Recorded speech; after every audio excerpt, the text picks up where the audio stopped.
آپ کے سامنے کوئی مجبور آ گیا ہے اور آپ کے پاس اتنا مال نہیں ہے کہ بہت زیادہ ہے، آپ کو دینے سے کوئی فرق نہیں پڑتا، آپ کو دینے سے فرق پڑتا ہے، بچے اسکول جا رہے ہیں، مناسب سا کاروبار ہے، اور پیسے لگائیں گے، انویسٹمنٹ اور کریں گے تو اور فائدہ ہوگا، تو آپ چاہ رہے ہیں کہ ان دنوں کے اندر تو زیادہ سے زیادہ پیسے بچا کر کاروبار کو اور بہتر کیا جائے، لیکن عین اس موقع پر کوئی ضرورت کسی کی آپ کے سامنے آ کھڑی ہوئی تو آپ کا نفس نہیں چاہے گا کہ اس وقت پیسے نکالے جائیں۔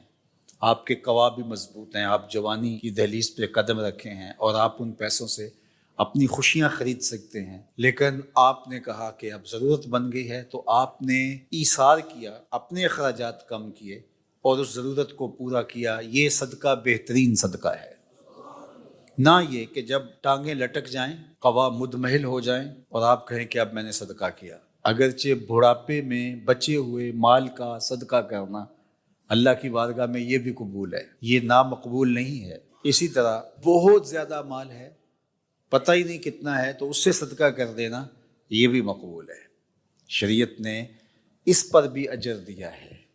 لیکن بہترین صدقہ ایسا صدقہ ہے کہ جب آپ کے پاس مال ہے اور اس مال کی آپ کو ضرورت بھی ہے اور آپ اپنی ضرورتوں کو کلوز کرتے ہیں، اپنی ضرورتوں کو کم کرتے ہیں، اپنا بجٹ اس کو مینٹین کر کے اس میں سے کچھ پیسے نکالتے ہیں۔ 50,000 روپیہ تنخواہ ہے، 1,00,000 روپیہ تنخواہ ہے، 30,000 روپیہ تنخواہ ہے، تو اس میں سے کوئی بندہ 500 روپیہ بھی نکالتا ہے، 1,000 روپیہ بھی مہینے کا نکالتا ہے کہ نہیں یہ میں نے اپنے محلے کی مسجد کو دینا ہے، یہ میں نے دارالعلوم کو دینا ہے، یہ میرے غریب ہمسائے ہیں، یہ 300 میں نے اس کو دینا ہے، یہ میں نے اس کے لیے رکھا ہے۔ تو وہ 50,000 کے بجٹ سے یا 30,000 کے بجٹ سے یا 1,00,000 کے بجٹ سے ہی تھوڑے سے پیسے نکال کر کے ان کو راہ خدا میں خیرات کرنا یہ آسان کام نہیں ہے اس مہنگائی کے دور میں، لیکن وہ یہ سمجھتا ہے کہ یار میرا تو پھر بھی چولہا جلتا ہے، ہمسایہ تو غریب ہے،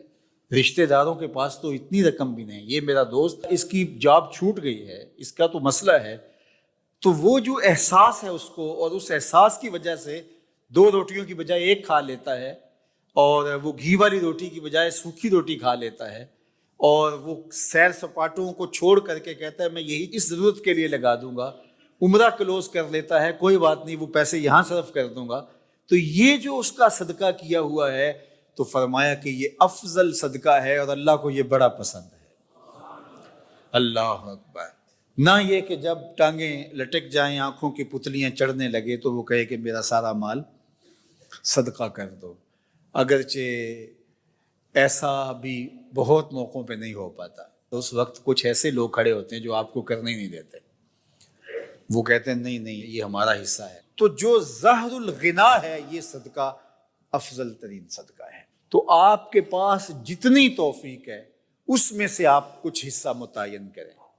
ظاہر ہے ایک آدمی 50,000 روپے مہینے کا کماتا ہے تو اس کو یہ تو نہیں کہا جا سکتا کہ تو 25-30,000 روپیہ دے ڈال، وہ 100 روپیہ بھی دیتا ہے، اس نے متعین کیا ہوا ہے، اس کی برکت اس کے باقی 49,000 کے اندر آ جائے گی اور وہ زہر الغنا والے صدقے میں شامل ہو جائے گا۔ اور جو یہ چکر کرتا ہے کہ میں یہ بھی 1,000 روپیہ بچاؤں گا اور یہ بھی کاروبار میں لگاؤں گا اور پھر میں بہت امیر ہو جاؤں گا، اور وہ ساری زندگی اسی چکر میں جب امیر ہوتا ہے پھر اس سے امیر، پھر اس سے امیر، پھر اس سے امیر، اور ساری زندگی دولت کی محبت اس کو پھر کچھ نکالنے ہی نہیں دیتی۔ صدقے کا فلسفہ کیا ہے یہ بات ذہن میں رکھیے، حب دولت تلف می سازت زکوٰۃ، زکوٰۃ اور صدقے سے حب دولت ختم ہوتی ہے، اور یہ مقصود ہے، ورنہ اللہ نے جس کو دیا ہے غریب کا حصہ، غریب کو ڈائریکٹ بھی تو دے سکتا تھا، لیکن اس کو دے کے آزمایا ہے، اس کو غربت سے آزمایا ہے، یہ غربت میں پورا نکلتا ہے اور وہ اپنی دولت مندی کے امتحان میں پورا نکلتا ہے، وہ یہی تو دیکھنا چاہتا ہے، ورنہ اس کے خزانوں میں کیا کمی ہے۔ اور اس نے یہ انسانوں کو آزمایا ہے، جانوروں کو تو نہیں آزمایا۔ پرندے اڑتے ہیں تو باغ میں ایک طرح کا کھانا سب کو مل رہا ہوتا ہے، اور مچھلیوں کو اور جو ہے وہ آبی مخلوقوں کو ایک طرح کا اپنی ضرورت کے مطابق مل رہا ہے، کبھی کوئی مچھلی امیر کوئی غریب تو نہیں ہوتی، کوئی پرندہ امیر اور غریب تو نہیں ہوتا، سب کا گھونسلہ ایک جیسا ہوتا ہے۔ چونکہ وہ مکلف مخلوق نہیں ہے، انسان مکلف ہے، اس لیے اس کے لیے آخرت ہے، جنت دوزخ ہے، اس لیے اس کو آزمایا گیا ہے۔ اللہ امیر کو امیر رکھ کے آزمانا چاہتا ہے، غریب کو غربت سے آزمانا چاہتا ہے. تو اس لیے آپ کے ہاتھ میں جو بھی ہو تو آپ اس میں سے راہ خدا میں ضرور خرچ کیا کریں. آپ اس کا نتیجہ دیکھنا. بندہ کہتا ہے میں اس لیے جمع کر رہا ہوں کہ زیادہ ہوں گے تو پھر میں خرچ کروں گا. وہ کہتا ہے خرچ کرو گے تو میں زیادہ دوں گا. الحمد لولیہ والصلاۃ والسلام علی نبیہ وآلہ وصحبہ وبارک وسلم. قال اللہ تعالی وتبارک فی القرآن المجید والفرقان الحمید فی شان حبیبہ مخبرا وآمرا ان اللہ وملائکتہ یصلون علی النبی یا ایہا الذین آمنوا صلوا علیہ وسلموا تسلیما. اللہم صلی علی سیدنا و مولانا محمد معدن الجود والکرم وآلہ وصحبہ وبارک وسلم. حمد و تعریف و توصیف اللہ جل مجدہ الکریم کی ذات بابرکات کے لیے جو خالق کائنات بھی ہے اور مالک شش جہات بھی. اللہ جل وعلا کی حمد و ثنا کے بعد رسول رحمت شفیع معظم نبی محتشم حضور ختم المرتبت صلی اللہ علیہ وآلہ وسلم کے حضور ناز میں اپنی عقیدتوں، ارادتوں اور محبتوں کا خراج پیش کرنے کے بعد واجب الاحترام، ذوی الاحتشام، عالی مرتبت، ذی وقار علماء کرام، مشائخ عظام، سادات کرام، حضرات سامعین و حاضرین، السلام علیکم ورحمۃ اللہ وبرکاتہ. ماہ منور ربیع الاول شریف اپنی تمام توانائیوں کے ساتھ جلوہ ساماں ہے.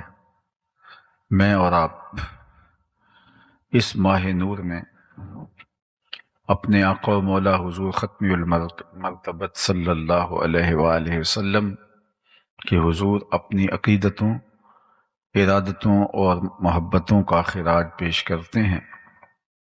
آپ کے شہر میں کئی ایک اجتماعات منعقد ہوئے، حضور کے ذکر کا چراغاں ہوا. اہل علم نے آپ اس عنوان سے بہت کچھ عطا فرمایا.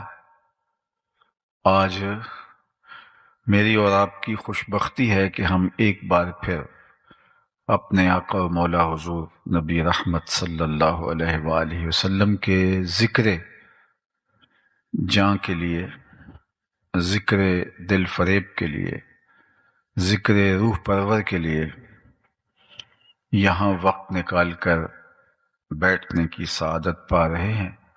اللہ تعالیٰ میری اور آپ کی حاضری کا ایک ایک لمحہ اپنی بارگاہ میں قبول فرمائے. حضور کا تذکرہ رحمت اہل ایمان کے لیے قلبی تسکین، روحانی فرحت اور بشاشت کا سبب اور ذریعہ ہے. جب کسی کے لبوں پہ حضور کے نام کا چراغاں ہوتا ہے تو اس کی ٹھنڈک روحوں تک اترتی ہے اور جی چاہتا ہے کہ آقا کریم کے تذکرے کی خوشبوئیں مہکتی رہیں، دلوں کو سرشاری میسر آتی رہے اور روحوں کو تازگی نصیب ہوتی رہے.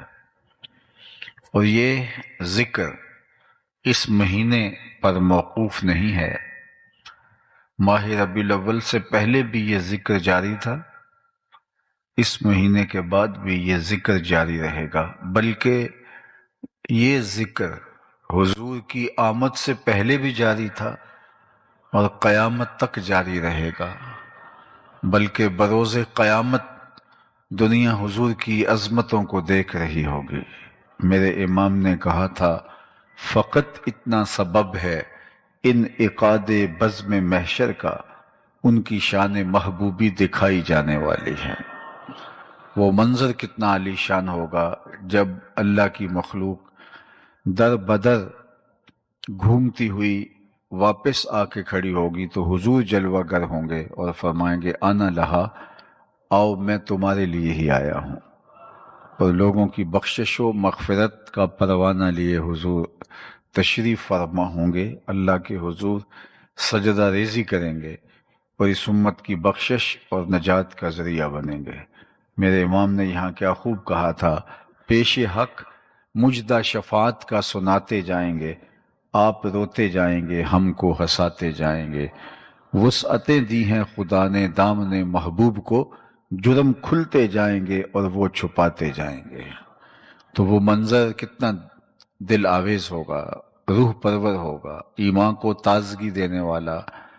تو آج ہم اپنے اس آقا و مولا حضور ختمی المرتبت کا شکرانہ ادا کرنے کے لیے یہاں جمع ہے۔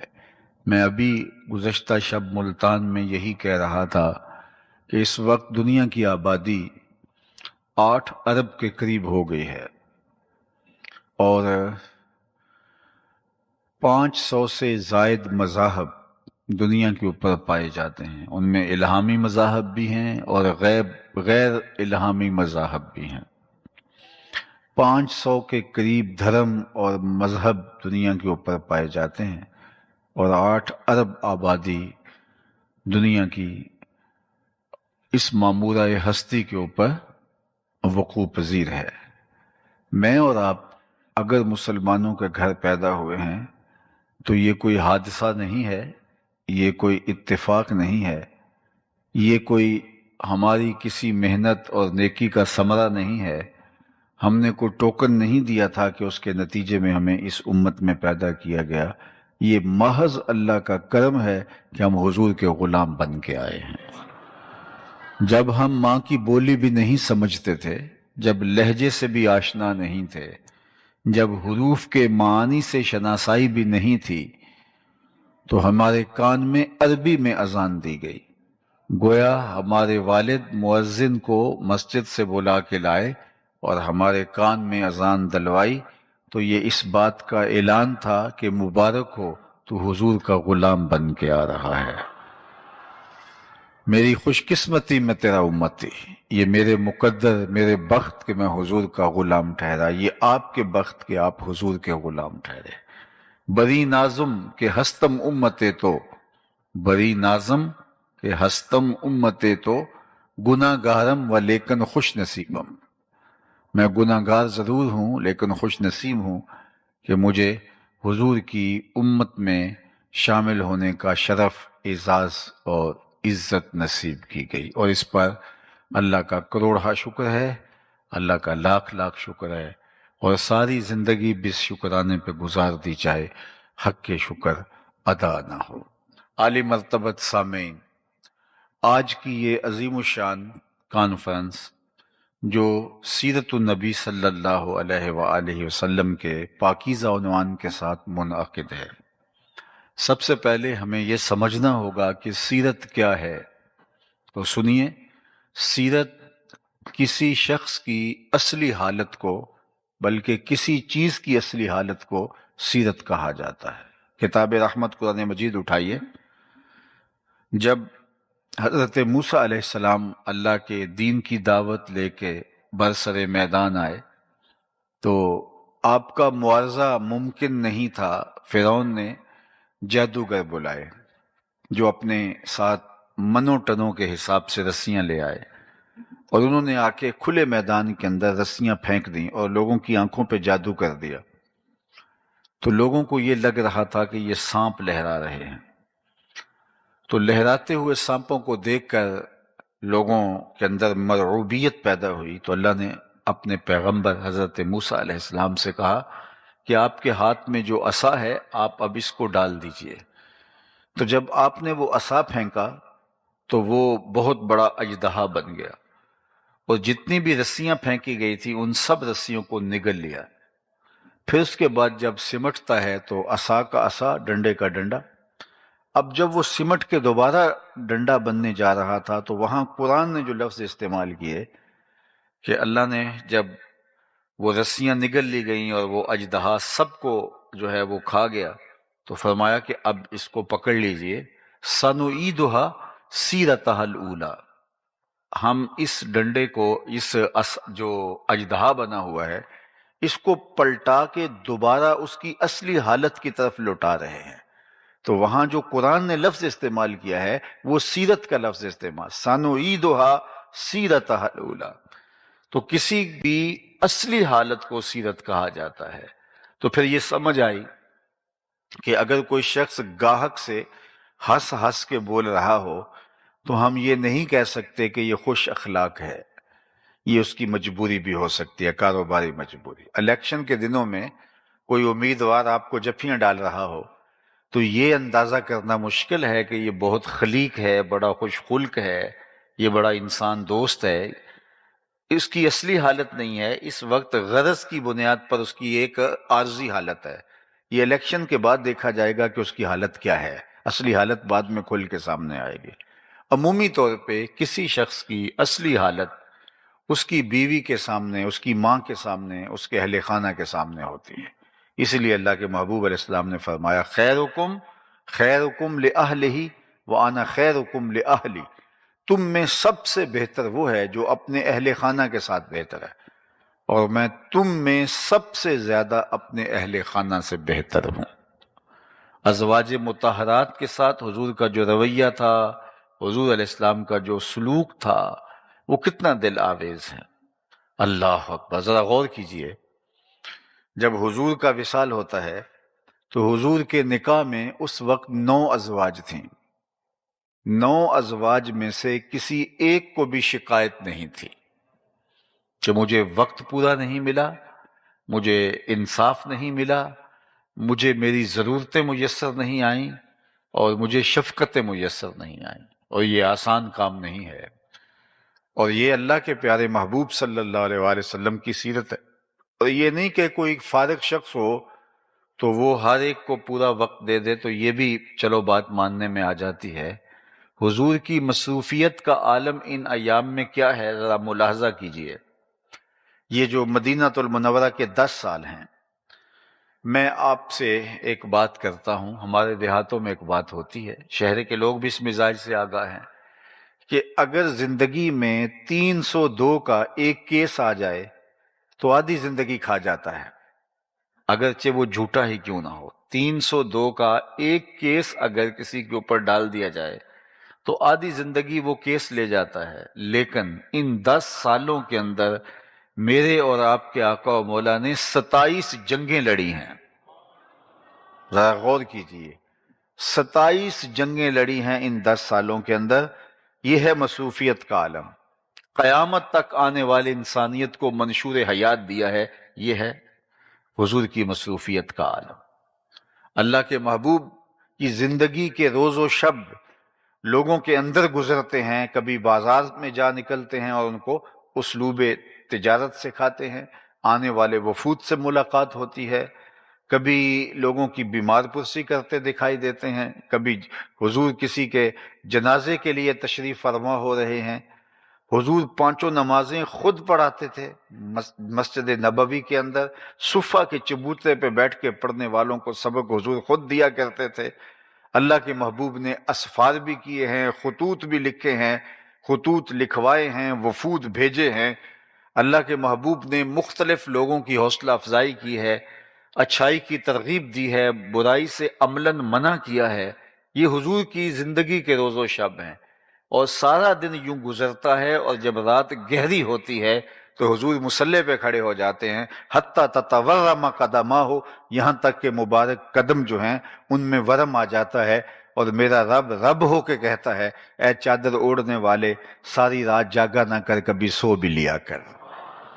یہ ہے حضور کی زندگی کے روز و شب۔ کسی نے ٹائم مینجمنٹ سیکھنی ہو تو وہ اللہ کے رسول سے سیکھے۔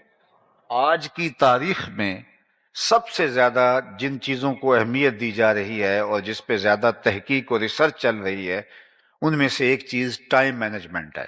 لوگوں کے پاس وقت سکڑ گیا ہے، کام زیادہ ہو گئے، تو لوگ یہ پوچھتے ہیں کہ تھوڑے وقت کے اندر زیادہ کام کیسے کریں۔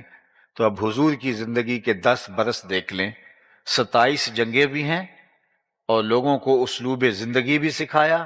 اللہ کے محبوب نے صفہ کے چبوترے پہ بیٹھ کے پڑھنے والے تمام صحابہ کو قیامت تک آنے والے مسائل کا حل بھی دیا۔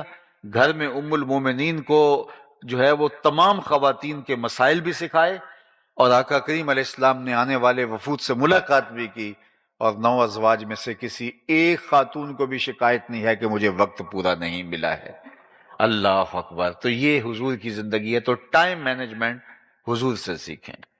اور آج لوگ کہتے ہیں کہ وقت بچانے کا بہترین طریقہ یہ ہے کہ آپ اپنے ضروری کام خود کریں، اس سے بہت سارا وقت بچتا ہے، اور یہ آپ حضور کی سیرت سے سیکھ سکتے ہیں۔ اللہ کے محبوب علیہ السلام ایک سفر میں ہیں، تو ایک جگہ پہ پڑاؤ کیا، تو کوئی چولہا سیدھا کرنے لگا، کوئی گوشت کاٹنے لگا، کوئی اور ضرورت کے لیے کھانے کی تیاری میں لگ گیا، تو آقا کریم بھی ایک سمت چل دیے۔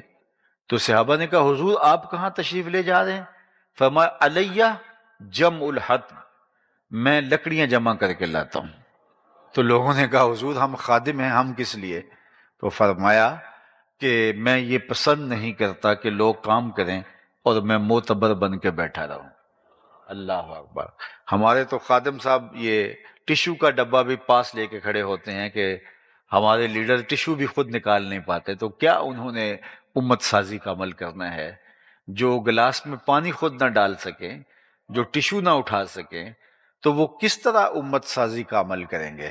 حضور نے فرمایا علیہ جمع الحطب، میرے اوپر لکڑیاں جمع کرنا ہے، اور حضور لکڑیاں جمع کر کے لائے تاکہ ان کاموں کے اندر میرا بھی برابر کا حصہ ہو۔ غزوہ خندق کے موقع پر آپ جانتے ہیں کہ کیا حال ہوا؟ بھوک کی شدت ہے، اور شدت کی وجہ سے انہوں نے اپنے اپنے پیٹ پہ پتھر باندھے ہوئے تھے، اور جب برداشت سے کام باہر ہونے لگا تو کچھ لوگ حضور کے پاس آئے اور شکایت کی کہ حضور اب تو بھوک کی اتنی شدت ہے، دیکھیے پیٹ کے اوپر پتھر باندھ لیے ہیں، اب تو جو ہے وہ کام نہیں ہو پا رہا۔ تو حضور نے ان کو کوئی تسلی آمیز صرف لفظ دینے کی بجائے اپنے پیٹ سے کپڑا اٹھایا، تو لوگوں نے دیکھا کہ حضور کے پیٹ پہ 2 پتھر بندھے ہوئے تھے۔ اگر ان کے پیٹ پہ 1 پتھر بندھا ہے تو حضور کے بطن اقدس کے اوپر 2 پتھر بندھے ہوئے تھے۔ تو پھر انہوں نے جو جذبہ اور جوش کے ساتھ میدان عمل کے اندر جو ہے وہ کود کے نعرہ لگایا، وہ یہ تھا نحن الذین بایعوا محمدا، ہم وہ ہیں جن کا پیر یہ ہے، ہم وہ ہیں جن کا مرشد گرامی یہ، ہم وہ ہیں جنہوں نے حضور کے ہاتھ پہ بیعت کی ہے۔ پھر وہ پوری ہمت کے ساتھ، توانائی کے ساتھ میدان عمل میں موجود پائے گئے، اور پھر حالات کے رخ کو پلٹ کے رکھ دیا۔ تو یہ حضور کی سیرت طیبہ ہے۔ حضور اپنے کام خود کرتے تھے، اپنی ضرورتوں کی تکمیل خود کرتے تھے، گھر جاتے تھے تو گھر والوں کے ساتھ حضور علیہ السلام جو ہے وہ کام کاج میں مدد کرواتے تھے۔ آج تو ہماری تاریخ کے اندر کوئی ہی مرد ہوگا جو اپنے اہل خانہ کے ساتھ جا کے ہاتھ بٹاتا ہوگا۔ بعض اوقات ہم میاں بیوی اکٹھے باہر سے کسی سفر سے آ رہے ہوتے ہیں، تو طاقتور مرد ہوتا ہے، خاتون کمزور ہوتی ہے، لیکن گھر جا کے مرد جا کے لیٹ جاتا ہے اور عورت کچن میں چلی جاتی ہے، اور مرد کو کبھی خیال نہیں آیا کہ دونوں میں سے کمزور وہ ہے، اور ایک جیسا سفر ہم کاٹ کے ہیں، زیادہ تھکن اس کو آئی ہوگی، لیکن میں اب اس کو مزید کام پہ لگا رہا ہوں، اور خود میں لیٹ گیا ہوں، اور جو ہے وہ خود استراحت کرنے لگا ہوں۔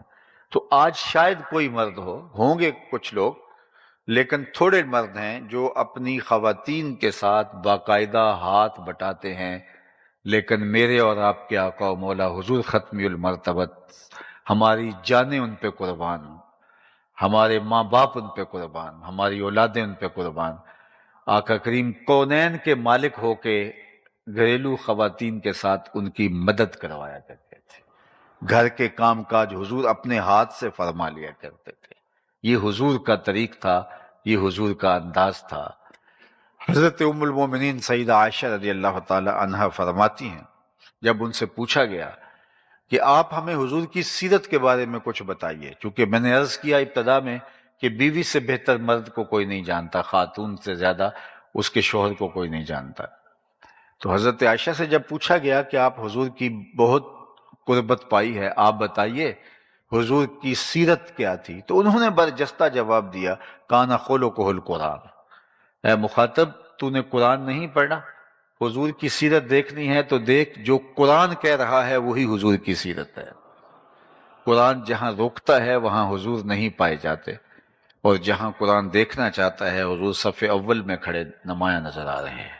حضور کی سیرت قرآن ہے، گویا قرآن اسلام کی تھیوری ہے، اس کا پریکٹیکل دیکھنا ہے تو ذات رسالت مآب صلی اللہ علیہ وآلہ وسلم کو دیکھنا۔ اور خواتین کے ساتھ شفقت کا عالم یہ ہے، حضور نے ازواج مطہرات کو لاڈ سے کچھ ناموں سے پکارنے کا مزاج رکھا ہوا تھا۔ ام المومنین کو حضور حمیرہ کہہ کے پکارتے تھے۔ عورت کی، خاتون کی، بیوی کی تھکن اتر جاتی ہے جب مرد اس کو لاڈ سے کسی مخصوص نام سے پکارتا ہے، تو اللہ کے محبوب علیہ السلام حضرت عائشہ رضی اللہ تعالی عنہا کو حمیرہ کہہ کے پکارتے تھے۔ تو فرماتی ہیں کہ ایک دن حضور تشریف لائے تو میرے ہاتھ میں آب خورا تھا، پانی کا پیالہ تھا، اور میں پانی پی رہی تھی۔ تو جو ہی حضور گھر میں داخل ہوئے اور مجھے پانی پیتے ہوئے دیکھا تو فرمایا عائشہ تھوڑا سا میرے لیے بھی چھوڑنا۔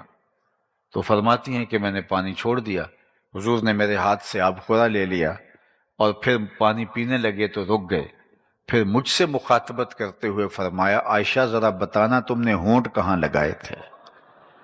مجھے یہ بتاؤ، اگر شوہر کا رویہ بیوی کے ساتھ یہ ہوگا تو گھر جنت کا ٹکڑا نہیں بن جائے گا کہ میں وہاں ہونٹ رکھ کے پینا چاہتا ہوں جہاں تم نے لب لگائے تھے، جہاں تم نے ہونٹ لگائے تھے۔ یہ ہے شفقت اللہ کے محبوب صلی اللہ علیہ وآلہ وسلم کی۔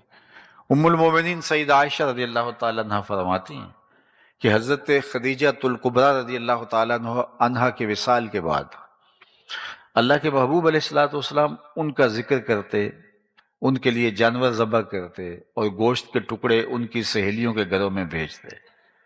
تو ایک دن مجھ سے نہ رہا گیا تو میں نے کہہ دیا، چونکہ میرا ان سے جو رشتہ تھا، میں نے کہا حضور اللہ نے آپ کو بہتر ازواج عطا کر دی، آپ اس خاتون کا ذکر نہیں چھوڑتے بڑھاپے کی وجہ سے جس کے ہونٹوں کے گوشے رنگ بدل گئے تھے۔ تو آقا کریم علیہ الصلوۃ والسلام نے فرمایا عائشہ مجھے خدیجہ کے بارے تکلیف نہ دینا، جب پورے مکے نے میرا انکار کیا تھا اس نے میرا اقرار کیا تھا، اور فرمایا میں اس کو کبھی نہیں اس کا ذکر کبھی نہیں چھوڑ سکتا۔ فرماتے ہیں پھر اس کے بعد میں نے کبھی بات نہیں کی۔ تو یہ تھا حضور کا خلق، یہ تھا حضور کا کردار اور ازواج کے ساتھ حضور کا رویہ۔ بلکہ حضرت خدیجہ الکبریٰ رضی اللہ تعالی عنہا سے ہی حضور کی سیرت سن لیجئے، اور یہ اعلان نبوت سے قبل کی سیرت ہے جو ام المومنین بیان کر رہی ہیں۔ جب پہلی وحی نازل ہوئی حضور کے قلب اطہر پر تو قرآن تو پہاڑوں پہ بھی نازل ہوتا تو وہ بھی ریزہ ریزہ ہو جاتے۔ یہ تو حضور کا دل تھا، قلب اطہر تھا جو سہار گیا اس وحی کو، لیکن اس کا ایک احساس تھا جو حضور پا رہے تھے، اور حضور کو سردی کی فیلنگ آ رہی تھی۔ تو پہلی وحی کے بعد جب حضور گھر آئے تو فرمایا یا خدیجہ زملونی، مجھے چادر اوڑا دو، مجھے سردی لگ رہی ہے، اور فرمایا مجھے اندیشہ جاں ہے۔ وہ ایک کیفیت تھی حضور کے اوپر۔ تو ام المومنین نے حضور کو تسلی دیتے ہوئے فرمایا کہ آپ پریشان نہیں ہوں گے، کلا واللہ لا یخزیک اللہ ابدا، آپ کا رب آپ کو کبھی بھی بے آبرو نہیں ہونے دے گا، آپ کا رب آپ کو کبھی بھی پریشان نہیں ہونے دے گا، آپ کی عزت پہ حرف نہیں آنے دے گا۔ کیوں؟ ذرا سنیے، یہ حضور کی سیرت ہے جو برجستہ ام المومنین نے بیان کی ہے۔ حضور آج نبوت کا بتا رہے ہیں، آج پہلی وحی نازل ہو رہی ہے، لیکن ام المومنین حضور کا کردار بتا رہی ہیں۔ کلا واللہ لا یخزیک اللہ ابدا انک لتصل الرحم وتحمل الکلہ وتکسب المعدوم وتقری الضیف وتصدق الحدیث وتعین علی نوائب الحق۔ یہ ام المومنین کے لفظ ہیں کہ آپ کا رب آپ کو کبھی بھی تنہا نہیں چھوڑے گا، پریشان نہیں ہونے دے گا، آپ کی آبرو پہ حرف نہیں آنے دے گا۔ کیوں؟ انک لتصل الرحم، آپ صلہ رحمی کرتے ہیں، رشتہ داروں کے ساتھ سلوک اچھا کرتے ہیں۔ اللہ اکبر! جو یہ چاہے کہ اس کی عمر میں برکت ہو اور اس کے رزق میں برکت ہو، وہ رشتہ داروں کے ساتھ سلوک اچھا کرے گا۔ رشتہ داروں کے ساتھ اچھا سلوک کرنے سے رزق میں برکت پیدا ہوتی ہے اور عمر میں اضافہ ہوتا ہے۔ بعض لوگ کہتے ہیں ہم تو اچھا کرتے ہیں لیکن وہ اچھا نہیں کرتے تو پھر ہم بھی پیچھے ہٹ گئے ہیں، کوئی ایک قدم پیچھے ہٹے گا تو ہم 10 قدم پیچھے ہٹیں گے، تو یہ تو کوئی کمال نہ ہوا۔ اگر کسی نے اچھا سلوک کیا اس کے بدلے میں ہم نے آگے سے اچھا سلوک کیا تو یہ تو کوئی بڑی بات نہیں ہے، یہ تو کوئی بھی کرے تو اس کے ساتھ اچھا سلوک کیا جاتا ہے۔ کوئی برا سلوک کرے پھر بھی اچھائی کرنا اس کے ساتھ کمال یہ ہے۔ یہ ہے آپ کا اور میرا حوصلہ کہ ہم اس کے ساتھ کیا سلوک کرتے ہیں، رشتہ داروں کے کھردرے رویے کے باوجود، ان کے نامناسب سلوک کے باوجود ان کے ساتھ اچھا سلوک کرنا۔ آپ اگر مجھے پوچھیں بہترین صدقہ کون سا ہے، تو بہترین صدقے کی مختلف صورتیں ہیں، ان میں سے ایک صورت بہترین صدقے کی یہ ہے، افضل ترین جو صدقات ہیں ان میں سے ایک صورت یہ ہے کہ ناراض رشتہ دار کو صدقہ دیا جائے۔ یعنی آپ کا رشتہ دار جو آپ کا مخالف ہے، کسی وجہ سے کمزور ہو گیا، تو اس کو جو صدقہ دیا جائے گا، اس کی جو مدد کی جائے گی، وہ افضل صدقوں میں شمار ہوگی۔ کیوں؟ اس لیے کہ نفس اس کا طالب نہیں ہوگا، اور نفس کبھی اس کو پسند نہیں کرے گا کہ یہ تو ساری زندگی ہمیں توڑنے میں لگا رہا، آج اگر یہ کمزور ہوا ہے تو اس کو اور دبا دیا جائے۔ تو وہ صدقہ نفس اس کی مخالفت کرے گا، اور نفس کی مخالفت کے باوجود غریب رشتہ دار کو جو نادار ہو گیا ہے، ضرورت مند ہو گیا ہے، اس کو کھڑا کرنا، وہ گر گیا ہے اس کو اٹھانا، اس کی ضرورت کو پورا کرنا، یہ افضل صدقات میں سے صدقہ قرار دیا گیا ہے۔ تو آئیے میں اور آپ رشتہ داروں کے ساتھ اچھا سلوک کر کے حضور علیہ الصلوۃ والسلام کی سیرت اپنی زندگی کا حصہ بنائیں۔ مجھے بتائیے، آپ کی برادری نے، قریش کے لوگوں نے آپ کے ساتھ مکے میں کیا سلوک کیا تھا؟ اس قدر عجیب سلوک کیا کہ اللہ کے محبوب علیہ السلام کو شہر مکہ چھوڑنا پڑا اور مدینہ المنورہ کی جانب ہجرت فرما گئے۔ وہ اپنے گھر کا کوڑا لا کے حضور کے گھر کے سامنے ڈال دیتے۔ عقبہ بن ابی معیط نے حضور کے گلے میں کپڑا ڈال کے تو دیے۔ حضور سجدہ ریز تھے تو حضور کے اوپر اوجریاں ڈالی گئیں۔ کیا کیا اذیتیں حضور کو نہیں پہنچائی گئیں۔ لیکن آج سن 8 ہجری کو اللہ کے محبوب فاتح بن کے دوبارہ مکے آتے ہیں، تو یہ سارے سرداران قریش یہ تھر تھر کانپ رہے تھے، اور انہیں لگتا تھا آج گردنیں اتریں گی۔ تو آقا کریم نے سب کو بلایا اور بلا کے کہا کہ بتاؤ میں تمہارے ساتھ کیا سلوک کروں۔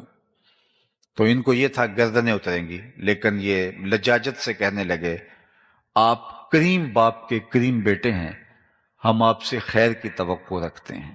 اور انہیں یہ تھا کہ چلو گردنیں اترنے سے بچ جائیں، شہر بدر تو کیا ہی جائے گا، ہمیں شہر سے تو نکال ہی دیا جائے گا، لیکن کم از کم جان بخشی ہو جائے۔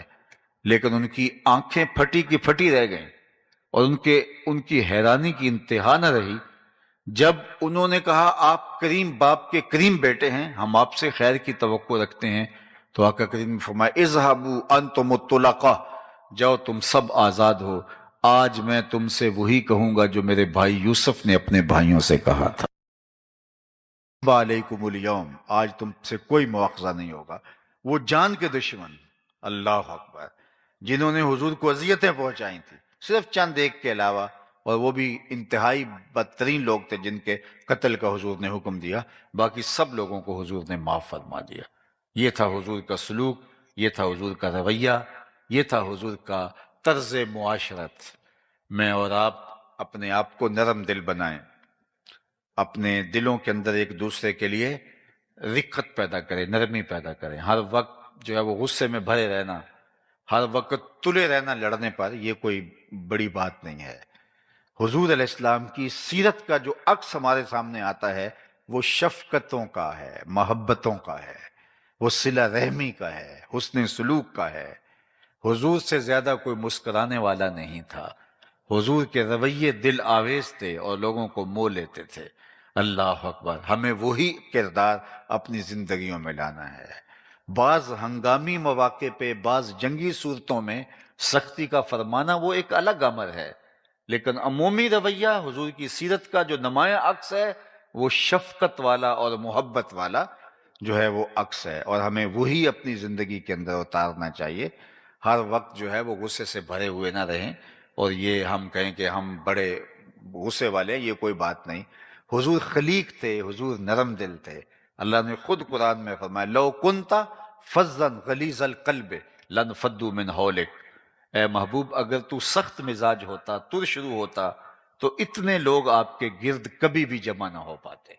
یہ لوگوں کا ہجوم جو آپ کے گرد جمع ہوا ہے، یہ آپ کی شفقتوں اور آپ کی رحمتوں کا نتیجہ ہے، اور اللہ نے اپنے محبوب کو رحمت للعالمین بنا کر مبعوث فرمایا تھا۔ انک لتصل الرحم، آپ صلہ رحمی کرتے ہیں۔ دوسری بات جو ام المومنین نے بیان فرمائی وہ یہ تھی وتحمل الکلہ، جس کا کوئی بوجھ اٹھانے والا نہیں، حضور آپ اس کا بوجھ اٹھاتے ہیں۔ وتکسب المعدوم، اور جس کا کوئی کمائی کرنے والا نہیں، اس کی ضرورت کو آپ پورا کرتے ہیں۔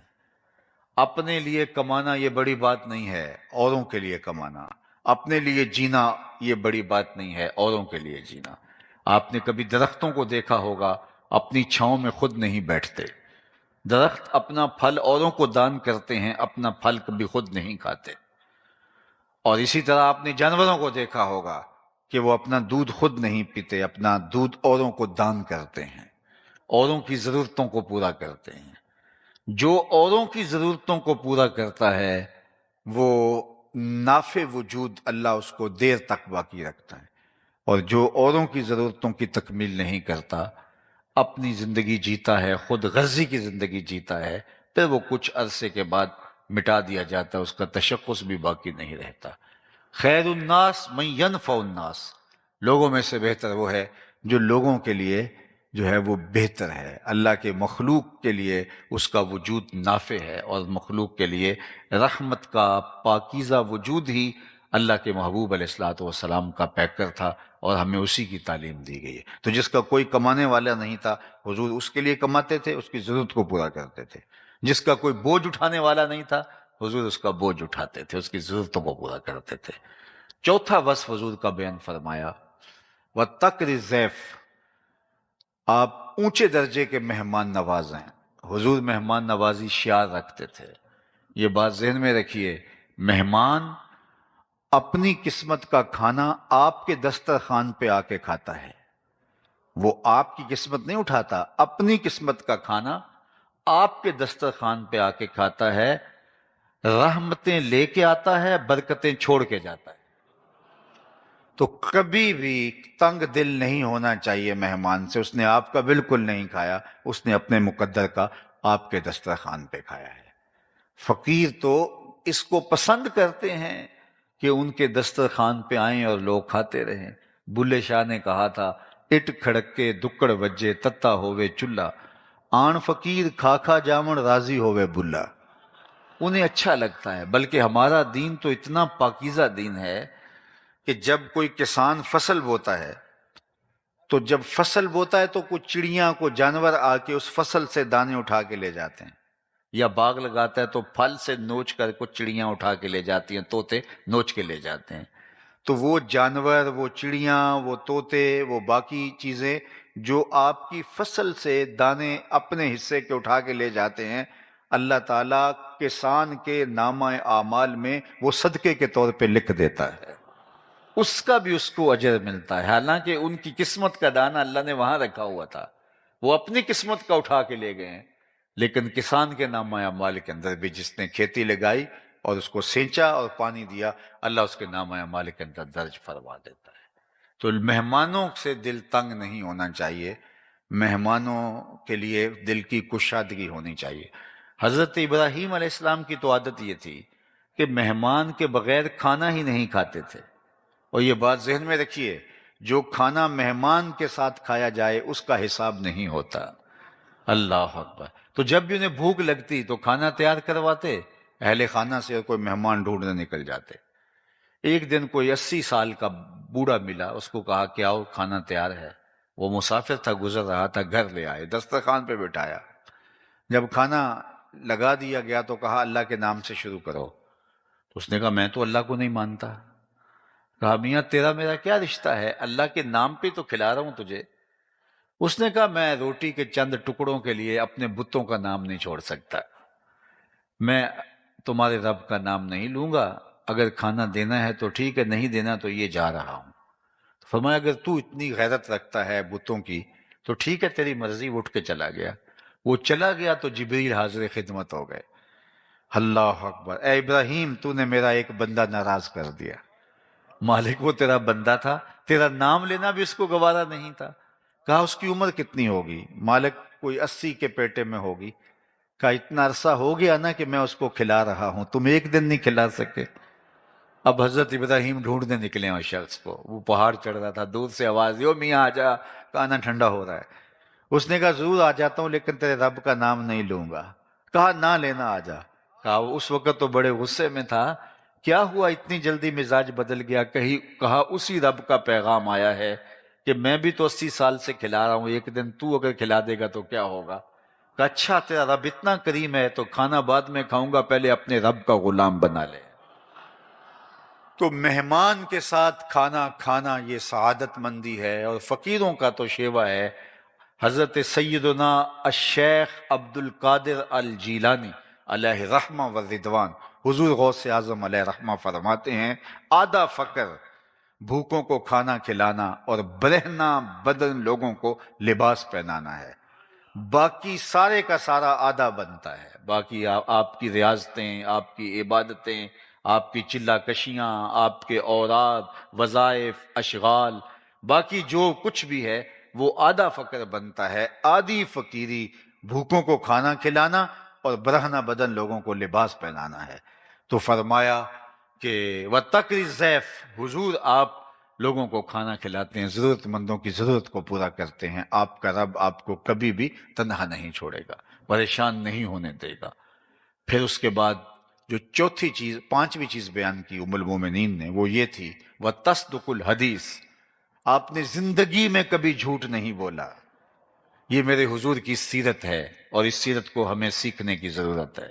آج حضور کی امت جو قدم قدم پہ جھوٹ بول رہی ہے، اس کو کس طرح زیبا ہے کہ وہ جھوٹ بولے۔ ہمارے آقا و مولا تو وہ تھے کہ جن کو کافر بھی صادق اور امین کہہ کے پکارتے تھے، اور ہم بات بات پہ جھوٹ بولیں اور حضور کی امت ہونے کا دعویٰ کریں تو ہم پھر کھڑے کہاں ہیں؟ آج ہمارا تاجر کہتا ہے جناب اگر جھوٹ نہ بولیں تو سودا نہیں بکتا، تو میں کہتا ہوں جاپان والے کیسے بیچ لیتے ہیں؟ پوری دنیا کے اوپر ان کا سودا آنکھیں بند کر کے لوگ لے رہے ہیں۔ انہوں نے جھوٹ سنا ہی نہیں ہے، وہ جھوٹ سے آشنا ہی نہیں ہے، چونکہ ان کی ماں نے بتایا، ان کے باپ نے بتایا کہ سچ ہی بولنا ہے۔ یار ہمیں تو ہمارے نبی نے بتایا تھا کہ سچ بولنا ہے۔ ہمارے نبی کو کافر بھی صادق اور امین کہہ کے پکارتے تھے۔ حضور علیہ السلام سے پوچھا گیا کہ مسلمان بزدل ہو سکتا ہے؟ فرمایا نہیں، بہادر ہوتا ہے، لیکن ہو سکتا ہے کبھی بزدلی کر بھی جائے، کبھی کوئی ایسا مرحلہ آ جائے، بشری تو ہے۔ پھر پوچھا گیا مومن بخیل ہو سکتا ہے؟ کہا نہیں، سخی ہوتا ہے، لیکن ہو سکتا ہے کبھی بخل کر جائے، آخر بشری تو ہے۔ پھر تیسرا سوال ہوا کہ مومن جھوٹا ہو سکتا ہے؟ فرمایا جھوٹا نہیں ہو سکتا، یہ طے ہے کہ مومن ہو اور جھوٹا ہو یہ نہیں ہو سکتا۔ مومن سچا ہوتا ہے، سچائی کے ساتھ کھڑا ہوتا ہے، اور آپ جھوٹ بول کے فائدہ بھی حاصل کر لیں، کسی کو دھوکہ دینے میں کامیاب بھی ہو جائیں، کسی کا مال ہتھیانے میں کامیاب بھی ہو جائیں، کسی مشکل سے بچ بھی جائیں، لیکن دل میں اطمینان نہیں ہوگا، اور سچ بول کے پھنس بھی جائیں، سچ بول کے نقصان بھی کر لیں، سچ بول کے گھاٹا بھی کھا لیں، پھر بھی آپ کا دل مطمئن ہوگا۔ الصدق طمانینہ والکذب ریبہ، سچ طمانیت قلب کا سبب ہے، اور جھوٹ جو ہے وہ پریشانی کا، ٹینشن کا، اذیت کا سبب ہے۔ بے چینی ختم نہیں ہوگی جھوٹے شخص کی۔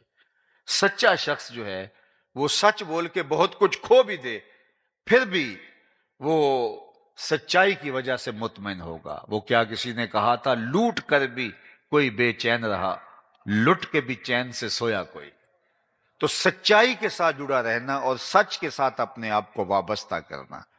ایک روایت میں آتا ہے کہ جب کوئی شخص جھوٹ بولتا ہے تو اس کے منہ سے بدبو نکلتی ہے، جو عام لوگ تو محسوس نہیں کر پاتے، لیکن اللہ کے نورانی فرشتے جو ہر مومن کے حصے کی رحمت لے کے اس کو دینے آ رہے ہوتے ہیں، وہ حساس فرشتے 1 میل پیچھے ہٹ جاتے ہیں۔ اللہ اکبر! جو ہمارے حصے کی ڈلیوری لے کے رحمت کا پارسل ہمارے گھروں میں دینے آ رہے ہوتے ہیں، وہ اتنے حساس ہوتے ہیں کہ کسی گھر سے جھوٹ کی بدبو نکلے تو وہ 1 میل پیچھے چلے جاتے ہیں۔ مجھے بتاؤ، جس گھر میں باپ بھی جھوٹ بولے، ماں بھی جھوٹ بولے، بیٹیاں بھی جھوٹ بولے، بیٹے بھی جھوٹ بولے، وہاں تو بدبو کے ببوکے اٹھ رہے ہوں گے، اتنی عفونت پھیلی ہوگی کہ فرشتے تو دور شہر سے باہر کھڑے ہوں گے، گاؤں سے باہر کھڑے ہوں گے۔ اب رحمت کا پارسل ہمارے نام کا ان کے پاس ہے، آگے اتنا تعفن پھیلا ہوا ہے کہ وہ آ نہیں رہے، اور ہم موقع بھی نہیں دے رہے. ابھی پہلے جھوٹ کی عفونت ختم نہیں ہوئی ہوتی کہ دوسرا جھوٹ بول رہے ہوتے ہیں. تو وہ رحمت والے فرشتے باہر کھڑے ہیں. اب ہمارے گھر میں بے برکتی ہوئی، رحمت چونکہ وصول نہیں کر پا رہے، اور بے برکتیاں ہی بے برکتیاں، نحوستے ہی نحوستے. تو چند دن کے بعد ہم نے سمجھا کسی نے تعویذ ڈال دیے، کسی نے جادو کر دیا، کسی نے ٹونا کر دیا. تو اب بھاگے عاملوں کے پاس. تو کوئی 100 میں سے بلکہ 1000 میں سے کوئی ایک آدھ عامل ہوگا جو کسی خیر کے منصب پہ بیٹھا ہوگا. باقی تو آپ کو پتہ ہی ہے کہ عامل تو پہلے ہی ٹھیا لگا کے اسی کام کے لیے بیٹھے ہیں. اس نے کہا تو وقت پہ آ گیا، ورنہ تعویذ چل جانے تھے، اور اب اتنے اتوار آنا پڑے گا، اتنے منگل آنا پڑے گا، اتنے بدھ آنا پڑے گا. اور ایسے ایسے عامل میں جانتا ہوں کہ جو اتنے منحوس ہیں کہ وضو کیا انہیں غسل کا طریقہ بھی نہیں آتا، اور وہاں شریف گھروں کی خواتین جا کے ان کے سامنے بیٹھی ہوتی ہیں. صرف کیا ہے کہ گھر کی نحوست ختم ہو جائے. میاں گھر کی نحوست یہ ختم نہیں کرے گا، گھر کی نحوست سچائی ختم کرے گی. وہ رحمت کے پارسل ڈھیر لگے ہوئے ہیں باہر، اور فرشتے اندر نہیں آ پا رہے. وہ ہمارے حصے کی رحمت تھی، ہمیں دے نہیں پا رہے. اس عفونت کو صاف ختم کرو اور گھر کو پاکیزہ کرو. جس گھر میں قرآن کھلتا ہوگا اس گھر میں رحمتیں اتریں گی. جس گھر میں مصلے بچتے ہوں گے اس گھر میں رحمتیں اتریں گی. جس گھر میں درود پڑھا جاتا ہوگا اس گھر میں رحمتیں اتریں گی. اور جس گھر میں جھوٹ ہوگا، مکر ہوگا، فریب ہوں گے، دھوکہ دہی ہوگی، تو پھر آپس میں لڑائیاں، غلط فہمیاں، فساد، بے برکتی. رزق آتا ہے کثرت کے ساتھ، جانے کا پتہ نہیں چلتا. بیماریاں، اور ایسی بیماریاں جو لا علاج ہیں، مصیبتیں، ٹینشن، عجیب قسم کی چیزیں اس گھر کا گھیرا کر لیں گی اس جھوٹ کی وجہ سے. تو آئیے میں اور آپ اپنی زندگی کو جو ہے وہ سچ کے ساتھ جوڑیں. ہمارے آقا و مولا حضور ختمی المرتبت صادق بھی تھے اور میرے حضور امین بھی تھے. امین ایسے کہ حضور کے گھر کا جب گھراؤ کیا ہوا ہے، ذرا دیکھو تو صحیح، کائنات میں کوئی ایسی کوئی مثال ہی نہیں ملتی. حضور کے گھر کا گھراؤ کیا ہجرت کی رات. کفار نے حضور کو شہید کرنے کا منصوبہ تیار کیا.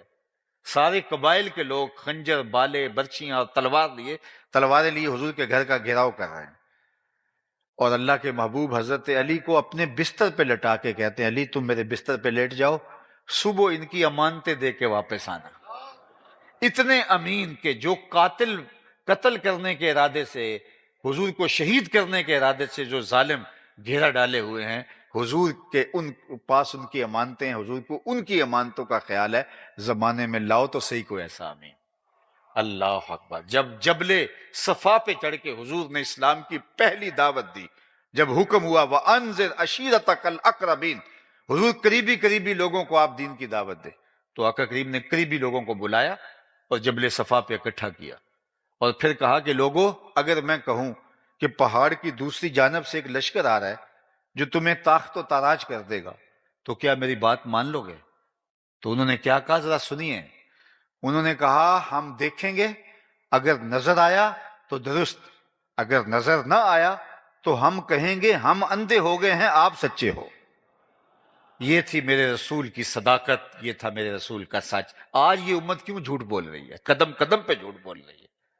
حضور علیہ السلام سے پوچھا گیا، بلکہ ایک دن خود حضور نے پوچھا الا انبئکم باکبر الکبائر، میں تمہیں بڑے بڑے گناہوں کی خبر نہ دوں؟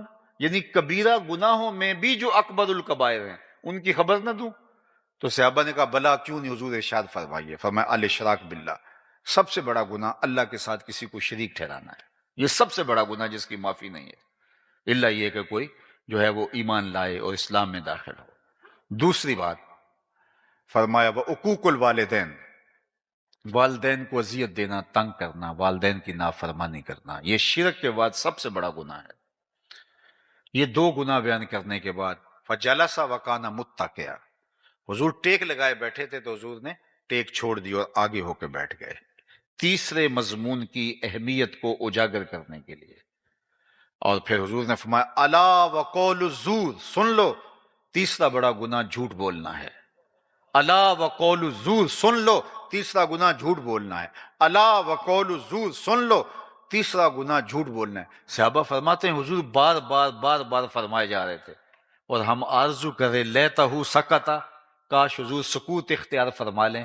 ہم سمجھ گئے جو حضور بتانا چاہ رہے ہیں. حضور نے پہلے ٹیک چھوڑی، پھر حضور اس قدر بار بار بار بیان فرما رہے تھے کہ ہمیں حضور کی مشقت کی وجہ سے بار بار یہ خیال آتا تھا کہ حضور اگر سکوت اختیار کریں تو جو حضور فرمانا چاہ رہے ہیں حضور ہم سمجھ گئے، لیکن اللہ کے محبوب علیہ السلام جھوٹ کی مذمت اس انداز سے کر رہے تھے، پہلے ٹیک چھوڑی اور پھر بار بار فرمائے جا رہے تھے لوگوں جھوٹ بولنا، لوگوں جھوٹ بولنا، لوگوں جھوٹ بولنا، یہ اللہ کے نزدیک بڑے گناہوں میں سے بڑا گناہ ہے۔ مجھے یہ بتائیے کہ یہ امت کیوں جھوٹ بولتی ہے؟ اس کی زندگی میں کہاں سے جھوٹ در آیا؟ یہ سچے نبی کی غلام ہو کر کے جھوٹ کو شعار کیوں بنا بیٹھی؟ اور میں آپ کو کہتا ہوں کہ آج ہم جلسے سننے کا چسکا تو رکھتے ہیں، ہم خطاب سننے کی لذت تو پاتے ہیں، لیکن ہم خطاب پسند ہو گئے ہیں، گفتگو پر، خطاب پر، تقریر پر، واعظ پر ہم عمل کے عادی نہیں رہے۔ تو یہ پھر ساری زندگی سنتے رہیں، کیا فرق پڑتا ہے؟ اور اگر ہم عمل کریں ہمارا معاشرہ آج ہی تبدیل ہوگا۔ میں آپ سے کہتا ہوں، یہ جتنے لوگ میرے سامنے بیٹھے ہیں، یہ مجھے اندازہ نہیں ہے کہ خانے وال سٹی کی آبادی کتنی ہے۔ فرض کرو 10 لاکھ آبادی ہو تو یہ اگر 5,000 6,000 3,000 10,000 بھی اگر لگا لیں، فرض کرو باہر بھی ہوں یا خواتین بھی ہوں، تو اگر 10 لاکھ آبادی ہے اور یہ 10,000 ہیں تو نہیں، لیکن چلو 10,000 ہی لگا لے، اگر بڑا کھلا مارجن دے دیتے ہیں، تو پھر بھی یہ 1% ہیں، 99 لوگ نہیں ہیں، ایک آدمی ہے، یعنی 9,90,000 لوگ میرے سامنے نہیں ہیں، صرف 10,000 لوگ ہیں۔ اور صرف یہ 10,000 لوگ یہاں سے عزم کر کے اٹھیں کہ آج کے بعد جھوٹ نہیں بولیں گے، کل سے ہی دیکھ لینا آپ کا شہر بدلا بدلا دکھائی دے گا۔ صرف اتنے لوگ، اور اگر سارے بدل جائیں کہ نہیں ہم نے سچ بولنا ہے، پھر آسمان سے برکتیں اتریں گی۔ یہ جو ہم رونا روتے ہیں نا کہ یہ برے حکمران آ گئے، یہ آئے دن آفتیں آتی ہیں، یہ ہمارے اعمال کی سزا ہے۔ اللہ تعالیٰ نے قرآن مجید میں ارشاد فرمایا وہ اس بات پہ قادر ہے کہ تمہارے اوپر سے عذاب نازل کرے، تمہارے نیچے سے عذاب نازل کرے۔ تو علماء نے کہا اوپر کا عذاب یہ ہے کہ پتھر برسیں، نیچے کا عذاب یہ ہے زلزلے آئیں، لیکن حضرت عبداللہ ابن عباس رضی اللہ تعالیٰ عنہ فرماتے ہیں نہیں، اوپر کا عذاب یہ ہے حکمران نااہل ہوں، اور نیچے کا عذاب یہ ہے اولاد نافرمان۔ یہ اوپر نیچے کا عذاب ہے۔ آج یہ قوم اوپر نیچے کے عذاب میں جکڑی ہے۔ اور ایک قول حکمران نااہل ہوں اور آپ کے جو ماتحت ہیں وہ خائن ہوں، وہ خیانت کرنے والے ہوں۔ تو یہ ہماری بدعمالیوں کی سزا کے طور کے اوپر، ہمارے جھوٹ کی سزا کے طور کے اوپر، جب ہم جھوٹے ہوں گے تو پھر اعمالکم امالکم، تمہارے اعمال بھی تمہارے امال بنیں گے۔ تو پھر ہم جھوٹے ہوں گے تو پھر بدترین جھوٹا ترین آدمی اوپر ہوگا، اگر ہم سچے ہوں گے پھر سچا ترین آدمی اوپر ہوگا۔ حجاج بن یوسف وہ ظالم شخص ہے کہ حضرت حسن بصری نے کہا تھا پچھلی امتوں کے لوگ اپنے سارے ظالم لے آئیں اور ایک پلڑے میں رکھ دیں، دوسرے پلڑے میں ہم حجاج بن یوسف کو رکھ دیں تو یہ پلڑا پھر بھی بھاری ہوگا۔ 70,000 لوگ اس نے اپنے ہاتھ سے قتل کیے تھے، 90,000 لوگ اس کے حکم سے کٹے تھے۔ اتنا بڑا ظالم اس امت کا، تو کسی نے اس سے بات کر لی، کہا تو حضرت عمر کا زمانہ دیکھا ہے، اگرچہ تو اس وقت بچہ تھا، تو ان جیسا انداز حکمرانی کیوں اختیار نہیں کرتا، اتنا ظالمانہ رویہ کیوں اختیار کیا ہوا ہے؟ تو حجاج نے 2 لفظی جواب دیا، سنیے۔ اس نے کہا تبازروا اتعمر لکم، تم ابو ذر بن جاؤ میں عمر بن جاتا ہوں۔ تبازروا اتعمر لکم، تم ابو ذر بن جاؤ میں عمر بن جاتا ہوں۔ جب رعایا ابو ذر غفاری جیسی ہوتی ہے تو حکمران عمر جیسے ہوتے ہیں۔ تو آج جو ہم دیکھ رہے ہیں، جو سینیریو ہمارے سامنے ہے، یہ ہماری بدعمالیوں کی سزا ہے۔ آج مجھے دوست بتا رہا تھا کہ OIC کا اجلاس ہونے جا رہا ہے، تو میں نے اس کو یہی کہا ہے کہ OIC کے اجلاس میں کیا ہوگا کہ پورے زور سے مذمت کریں گے اسرائیل کی اور بات ختم ہو جائے گی۔ وہ ہمارے بچے ذبح کر دیں اور ہم 56-57 اسلامی ملک جو ہیں وہ صرف مذمت کرنے پہ ہی اتفاق کریں۔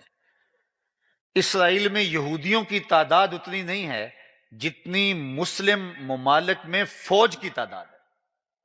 80 لاکھ کے قریب مسلم ممالک کی فوج بنتی ہے، اور اسرائیل میں 80 لاکھ یہودی نہیں ہیں، اور ہمارے بچے دن دہاڑے ذبح کرتے ہیں، اور ہم کھلی آنکھوں سے دیکھتے ہیں اور سوائے مذمت کے ہمارے پاس کوئی لفظ نہیں ہے. یہ ہم کہتے ہیں یہ حکمران برے ہیں. میاں یہ حکمران ہمارے اعمال کی جزا ہے، ہمارے اعمال کا صلہ ہے، ہمارے اعمال کی سزا ہے جو ہم بھگت رہے ہیں، اور یہ ہوتا رہے گا. میں اور آپ صرف جھوٹ بھی نہیں چھوڑنا چاہتے، کوئی نہیں چھوڑنا چاہتا جھوٹ. اور ہم کہتے ہیں کہ ٹھیک ہے، ہم نے تقریر سنی ہے سنیں گے، ہم نے واز سنا ہے سنیں گے، اچھی محفل نعت کروائیں گے، ہم پیر صاحب سے بھی بیعت ہیں اور پیر صاحب کو بھی نذرانہ دیں گے، ہم حج بھی کریں گے، عمرے بھی کریں گے، سب کچھ کریں گے، لیکن دکان پہ بیٹھ کے جھوٹ بولیں گے، 2 نمبر مال بیچیں گے، ملاوٹ کریں گے، دھوکہ دیں گے، دجل و تلبیس کریں گے، اور چاہتے ہیں کہ اوپر فرشتوں جیسے حکمران آئیں. این خیال استو محال استو جنو، یہ کبھی ہونے والا نہیں ہے جب تک ہم خود صحیح نہیں ہوں گے. تو میں کہتا ہوں کہ قوم اگر ارادہ کر لے کہ ہم نے ٹھیک ہونا ہے تو یہ 10 لاکھ میں سے 10,000 لوگ بھی نہیں ہیں، لیکن صرف اتنے لوگ آج کے بعد عزم مصمم کر لیں تو کل سے شہر میں بدلاؤ آپ کو محسوس ہوگا. اور اگر سارا شہر پھر پورا ملک اگر ارادہ کر لے کہ ہم سچ بولیں گے، صرف ایک سچ کی برکت سے ملک کل سے بدلنا شروع ہو جائے گا. لیکن ہم اس کو بدلنے کے لیے تیار نہیں ہیں. ہم صرف تقریر کی لذت لینا چاہتے ہیں. عمل ہمیں تلخ لگتا ہے، عمل ہمیں مشکل لگتا ہے. گفتگو کی لذت میں اس کے سحر میں کھو جانا چاہتے ہیں، اور زیادہ لذیذ ہوگی تو ہم اٹھ کے پیسے بھی نچھاور کریں گے، نوٹ بھی نچھاور کریں گے، نعرے بھی لگائیں گے، واہ واہ کے ڈونگرے بھی برسائیں گے. یہ سب کرنے کے لیے تیار ہیں ہم، پھول بھی پھینکیں گے، سب کچھ کریں گے. لیکن جو نہیں کریں گے وہ عمل نہیں کریں گے. حالانکہ یہ سب کچھ نہ کیا جاتا، صرف عمل کیا جاتا. تقریر کا مقصد یہ تھا، واز کا مقصود یہ تھا، مدعا یہ تھا، اور یہ جلسے منعقد اسی لیے ہوتے ہیں کہ ان پر عمل کیا جائے. لیکن جو مقصود ہے اس کو چھوڑا، اور جو چیزیں مقصود نہیں تھی ان کو ہم نے اختیار کر لیا. تو میرے اور آپ کے آقا و مولا اس کائنات کے سب سے سچے انسان تھے، اور دنیا کو بتایا کہ سچ کیا ہوتا ہے اور سچائی کے ساتھ کیسے جڑا جاتا ہے. تو فرمایا ام المومنین نے حضور سے عرض گزار ہوئیں کہ انک لتصل الرحم وتحمل الکلہ وتکسب المعدوم وتقری الضیف وتصدق الحدیث وتعین علی نوائب الحق. اور مشکل میں اگر کوئی حق کے راستے میں پھنس جاتا ہے تو جب کوئی اس کے ساتھ کھڑا نہیں ہوتا، حضور آپ اس کے ساتھ کھڑے ہوتے ہیں.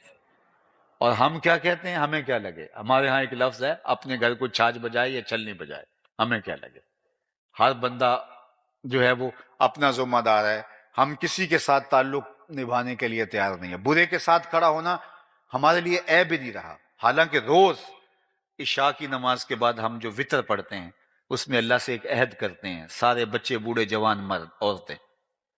وہ کیا عہد ہے؟ وَنَخْلَعُ وَنَتْرُكُ مَنْ يَفْجُرُكَ. اے اللہ جو تیرے حکموں کا باغی ہوگا ہمارا اس سے کوئی تعلق نہیں ہوگا. وَنَخْلَعُ وَنَتْرُكُ، ہم چھوڑ دیں گے اس شخص کو جو تیرے حکموں کو توڑتا ہوگا، تیرے قانون کی بغاوت کرتا ہوگا، ہمارا اس سے کوئی تعلق نہیں. لیکن یہ ہم صرف زبان سے کہتے ہیں، ہمارا عمل اس کی مطابقت میں نہیں ہے. تو عالی مرتبت سامعین، مجھے اور آپ کو حضور کی سیرت کے دائرے میں اپنی زندگی گزارنی ہے، اور یہ محبت کی علامت ہے کہ حضور کے بتائے ہوئے طریقے کے مطابق. محبت کا ثبوت، میں ان جھنڈیوں کا مخالف نہیں ہوں، یہ ضرور آپ گلیوں میں لگائیں، لیکن صرف گلیوں میں نہ لگائیں، حضور کے نام کی جھنڈی دل کے ایک ایک پرت پہ بھی لگائیں. صرف بنیروں پہ ہی چراغاں نہ کریں، بلکہ کوئی دیا لے کے دل کی اندھیر نگری میں بھی آئیں. یہاں بھی بہت اندھیرا ہے، یہاں بھی کوئی دیا روشن کریں. صرف گلیوں کو صاف نہ کریں کہ یہاں سے جلوس نے گزرنا ہے، کوئی جھاڑو لے کے دل کی گلیوں میں بھی آئیں. یہاں حسد کے، حقد کے، بغض کے، کینے کے، نفرتوں کے ڈھیر پڑے ہوئے ہیں، اور کوئی جھاڑو لے کے دل نگر کو بھی صاف کریں. جب دل کی گلیاں صاف ہو جائیں گی تو آپ نگاہ جھکائیں گے، مدینے کی گلی دکھائی دے گی. ہم نے صرف جو ہے وہ اپنے ظاہر کو، پیکنگ کو زور دیا، لیکن جو اندر تھا وہ میاں صاحب نے لکھا ہے کہ شیشے اتے کٹا جمیا کنداں چاڑی جاندے. شیشے اتے کٹا جمیا کنداں چاڑی جاندے، جلداں نوے سانب کے رکھ دے ورکے پھاڑی جاندے. تو پیکنگ پہ زور نہیں بلکہ اس کے جو اندر ہے اس پہ زور دینا ہے اور اپنے اندر کو بدلنا ہے. اللہ ہمیں حضور کی سیرت پر عمل پیرا ہونے کی توفیق نصیب فرمائے. اپنی خاص عنایتیں ہم سب کا مقسوم کریں۔ 2 نومبر کو بفضل ہی تعالی گجرانوالہ مرکز کے اندر سالانہ مصطفیٰ اجتماع ہے۔ میں خود آپ کو اس کی دعوت پیش کرتا ہوں۔ عالی مرتبت علماء، مہمانان گرامی اور جتنے بھی احباب تشریف لائیں، ہماری آنکھیں اس دن آپ کے لیے فرش راہ ہوں گی۔ وآخر دعوانا ایسے ہی کر لیتے پھر کبھی اللہم صلی علی سیدنا و مولانا محمد معدن الجود والکرم وآلہ وصحبہ وبارک وسلم۔ اللہ اٹھے ہوئے ہاتھ کبھی بھی خالی نہ موڑنا، پھیلی ہوئی جھولیاں رحمتوں سے بھر دینا، بخت کی بہاریں نصیب فرمانا، مقدر کی خزائیں رخصت کر دینا۔ جئیں تو تیرے لیے، مریں تو تیرے دین کے لیے، زندگی کی آخری ہچکی تک تیرے رسول کے وفادار رہیں۔ ہر علت سے، ہر قلت سے، ہر ذلت سے رہائی عطا کر دے، اپنے پاک نبی کے در کی گدائی عطا کر دے۔ نفس و شیطان کے مکر و فریب سے، دجل و تلبیسات سے ہماری حفاظت فرمانا۔ اللہ باطن کو ستھرائیاں دینا، خیالوں کو پاکیزگیاں دینا، سوچوں کو عفت عطا کر دینا، نور دینا، اجالے اور روشنیاں دینا۔ یہاں تشریف فرما کوئی ایک شخص بھی محروم نہ لوٹے۔ اس مجلس سیرت النبی کی برکتیں لوگوں کے گھروں میں پہنچنے سے پہلے پہلے سب کے گھروں تک پہنچا دے۔ اللہ حضور علیہ السلام کی سیرت اپنانے کی، اختیار کرنے کی ہم سب کو توفیقات عطا فرما۔